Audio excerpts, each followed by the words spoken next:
Isabelle, en Charolais-Brionnais. Sur le chemin des Trois Cœurs.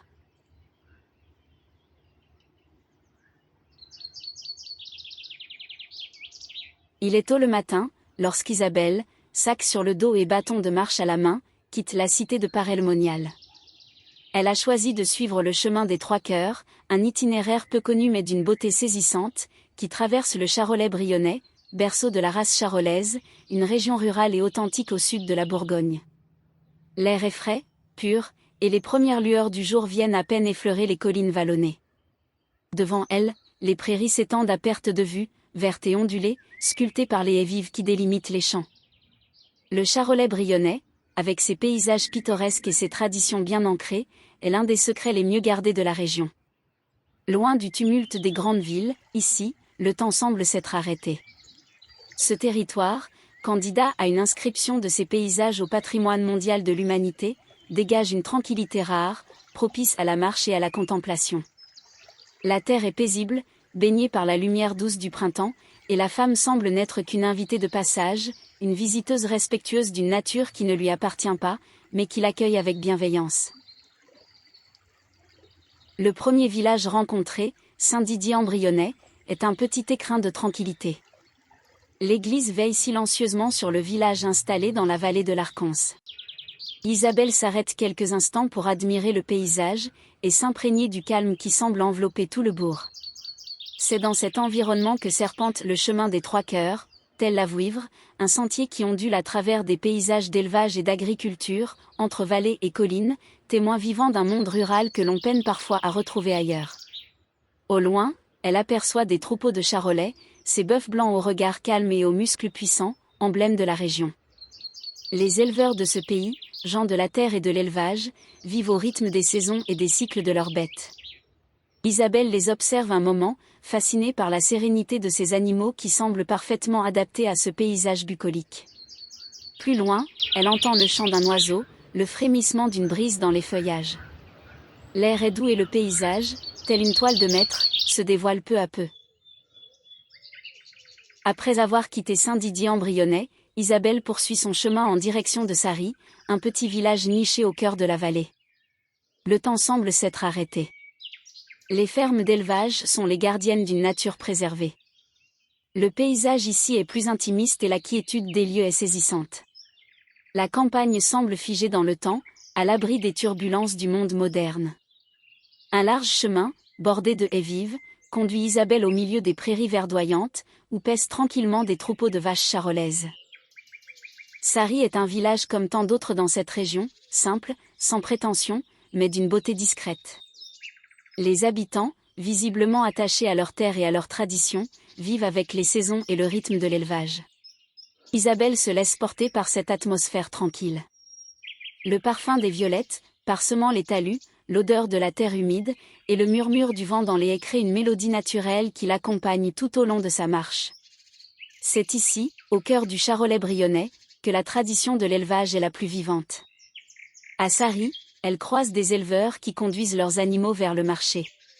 À quelques kilomètres se tient un grand marché aux bestiaux. C'est le marché au cadran de Saint-Christophe-en-Brionnais, où se négocient les plus beaux spécimens de la région. C'est ici que les transactions se déroulent depuis plus de 5 siècles. Quelques décennies auparavant, les paiements se faisaient en argent liquide, sur un coin de mur baptisé, le mur d'argent. Isabelle retrouve une partie de ses racines dans cette région d'élevage, un métier de patience, de respect et de tradition. Les animaux sont respectés. Le chemin continue vers Semur-en-Brionnais, un village qui semble s'être posé là, au sommet d'une colline, tel un bastion qui défie les siècles. Semur-en-Brionnais est un lieu où l'histoire est palpable à chaque coin de rue, dans chaque pierre des bâtisses anciennes.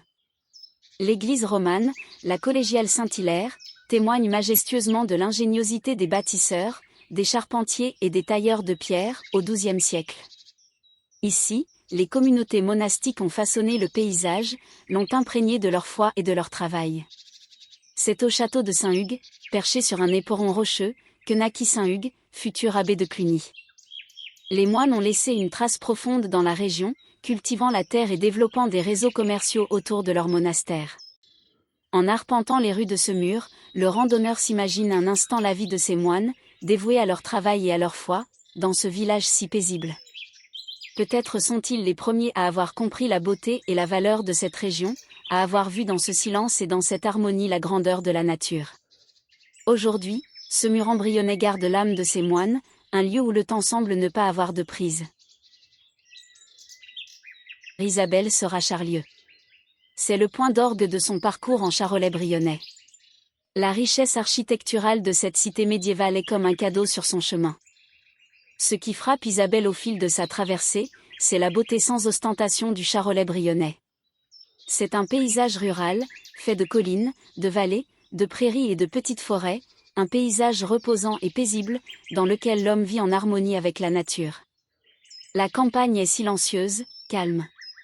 C'est un silence habité, un silence vivant. Formé au fil des générations, les haies vives, parsemées d'arbres têtards ou trognes, qui bordent les champs, racontent tous une histoire de symbiose entre l'homme et son environnement. La nature semble ici avoir repris ses droits, mais l'homme, en tissant des liens avec elle, a su en préserver l'équilibre. Les paysages, verdoyants et vallonnés, sont d'une rare beauté, et c'est peut-être cela qui fait la force et l'authenticité du Charolais-Brionnais, la simplicité. De solides bâtisses aux toits pointus, parsèment le territoire, au sein d'une terre nourrissante, calme, où chaque élément trouve sa place. La région semble porter en elle l'essence même de la ruralité, un héritage précieux à préserver. Le Charolais-Brionnais, à travers ses prairies, ses bœufs charolais, ses haies et ses villages, est un lieu où l'histoire, la nature et l'homme se rencontrent, où le silence est une invitation à la contemplation. Un lieu qui, aujourd'hui encore, raconte l'histoire des moines, des éleveurs et des paysans qui ont façonné ce paysage, et qui continuent de faire vivre la terre dans un respect profond de la nature. Sur le chemin des Trois Cœurs, Isabelle se sent émue, touchée par la beauté de ces lieux, mais aussi par la richesse de ce patrimoine vivant. Elle sait maintenant que ce chemin est fait pour elle.